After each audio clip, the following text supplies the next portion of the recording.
Hello my viewers, എല്ലാവരെയും ഞാൻ എൻ്റെ ചാനലിലോട്ട് സ്വാഗതം ചെയ്യുന്നു. ഞാൻ മീനു.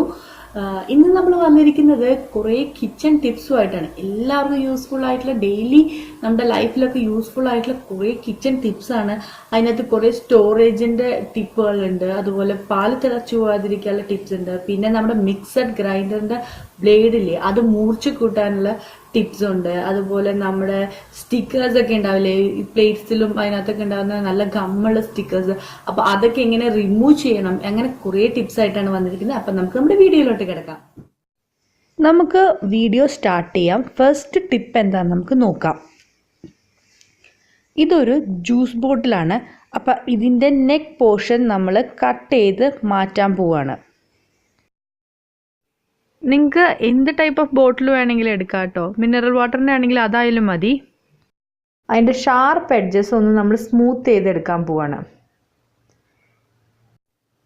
ഒരു ലൈറ്റർ ഉപയോഗിച്ച് നമ്മൾ എല്ലാ എഡ്ജസും ഒന്ന് സ്മൂത്ത് ചെയ്യാണ്. നമുക്ക് ഈ ബോട്ടിൽ നമ്മൾ സ്റ്റോറേജ് ആയിട്ട് ഉപയോഗിക്കാൻ പോവാം. അതെങ്ങനെയാണെന്ന് കാണിച്ചു തരാം.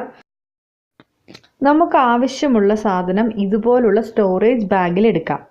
അതിനുശേഷം ഈ സ്റ്റോറേജ് ബാഗ് ഈ ബോട്ടിൽ ക്യാപ്പിലൂടെ കിടത്തി അത് സെക്യൂർ ചെയ്യാൻ വേണ്ടി റബ്ബർ ബാൻഡ് ഉപയോഗിക്കാം. അതിനുശേഷം ബോട്ടിൻ്റെ ക്യാപ്പ് തന്നെ ഉപയോഗിച്ച് നമുക്ക് അടച്ചു വെക്കാം. ഇത് വളരെ കൺവീനിയൻ്റ് ആണ്. അപ്പോൾ ഇതുപോലെ ഞാനിപ്പോൾ പയറിട്ടിട്ടുണ്ട്, അതുപോലെ ഞാൻ പച്ചരിയും ഇതുപോലെ തന്നെ വെച്ചിട്ടുണ്ട്, കാണിച്ചു തരാം. അപ്പോൾ ഇതെല്ലാം ഭയങ്കര ഈസി ആയിട്ട് നമുക്ക് സ്റ്റോർ ചെയ്യാൻ പറ്റും. വേറൊരു പാത്രത്തിലോട്ട് ഇടാൻ ഇത് നമുക്ക് എളുപ്പത്തിൽ സാധിക്കും. അതുപോലെ ഇതിൻ്റെ അഡ്വാൻറ്റേജ് എന്ന് പറഞ്ഞാൽ ഇത് സ്റ്റോർ ചെയ്യാൻ നമുക്ക് കുറച്ച് സ്ഥലം മതി. അതുപോലെ ഇതൊരു ബഡ്ജറ്റ് ഐഡിയ ആണ്. അല്ലെങ്കിൽ നമ്മൾ സെപ്പറേറ്റ് ഓരോന്നിനും ഓരോ ടിന്നുകൾ മേടിക്കണം. നമുക്ക് നമ്മുടെ സെക്കൻഡ് ടിപ്പിലോട്ട് പോവാം. ഇതുപോലുള്ള സ്റ്റിക്കേഴ്സ് കളയാൻ വളരെ ബുദ്ധിമുട്ടാണ്. അപ്പോൾ ഇതിന് നമുക്ക് ആകെ വേണ്ടത് നെയിൽ പോളിഷ് റിമൂവർ മാത്രമാണ്. അപ്പോൾ ഒരു കോട്ടൺ ഉപയോഗിച്ച് നെയിൽ പോളിഷ് റിമൂവർ ഈ സ്റ്റിക്കറിൽ നല്ലപോലെ അപ്ലൈ ചെയ്യുക. സ്റ്റിക്കറിൻ്റെ എല്ലാ സൈഡിലും നെയിൽ പോളിഷ് റിമൂവർ അപ്ലൈ ചെയ്യാൻ വേണ്ടി നമ്മൾ ശ്രദ്ധിക്കണം. കുറച്ചധികം യൂസ് ചെയ്താലും കുഴപ്പമൊന്നുമില്ല. അതിനുശേഷം ഇതൊരു 10 മിനിറ്റ് നമ്മൾ ഇങ്ങനെ തന്നെ വെക്കണം.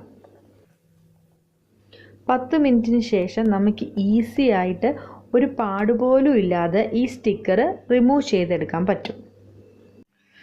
Tip number 3. പാല് തിളച്ചു പോകുന്ന അടുക്കളയിൽ എല്ലാവർക്കും സംഭവിക്കുന്ന ഒരു ഇതാണ്. അപ്പം ഇതെങ്ങനെ ഒഴിവാക്കുക എന്നുള്ളതാണ് അടുത്ത ടിപ്പ്. അപ്പം അതിനു വേണ്ടി നമ്മളൊരു ക്ലീൻ ചെയ്ത വുഡൻ സ്പൂണോ അല്ലെങ്കിൽ വുഡൻ സ്ക്രാപ്പറോ ഉപയോഗിക്കാം. ഇത് പാൽപാത്രത്തിന് മുകളിൽ ഇതുപോലെ വെക്കുക. പാല് തിളച്ച് വന്നാലും ഈ വുഡൻ സ്പൂണിൽ മുട്ടി നിൽക്കുകയുള്ളൂ, അല്ലാതെ പുറത്തോട്ട് വീഴില്ല. ടിപ്പ് നമ്പർ 4ലോട്ട് കിടക്കാം. കുറച്ച് കാലം യൂസ് ചെയ്ത് കഴിയുമ്പോൾ മിക്സർ ഗ്രൈൻഡർ ബ്ലേഡിൻ്റെ മൂർച്ച വല്ലാണ്ട് പോകും. പിന്നെ നമുക്ക് ഒത്തിരി നേരമെടുക്കും അരഞ്ഞു കിട്ടാൻ.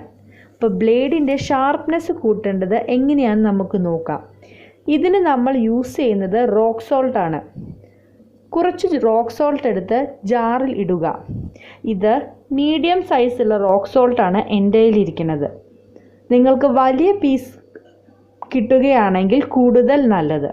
റോക്ക് സോൾട്ട് നമുക്ക് സൂപ്പർ മാർക്കറ്റിലൊക്കെ അവൈലബിൾ ആണ്. റോക്ക് സോൾട്ട് കിട്ടിയില്ലെങ്കിലും വലിയ കുഴപ്പമില്ല. അതിന് വലിയ കല്ലുപ്പ് എടുത്താലും മതി. ഇത് മിക്സിയിലിട്ട് 1 മിനിറ്റോളം അടിക്കുക. തരിയില്ലാതെ അടിച്ചെടുക്കാം. ഇങ്ങനെ ചെയ്താൽ നമ്മുടെ ബ്ലേഡിൻ്റെ മൂർച്ച കൂടുന്നതായിരിക്കും. അപ്പോൾ ഈ വീഡിയോയിലെ ടിപ്സ് എല്ലാം നിങ്ങൾക്ക് നല്ലതുപോലെ ഇഷ്ടപ്പെട്ടെന്ന് ഞാൻ വിശ്വസിക്കുന്നു.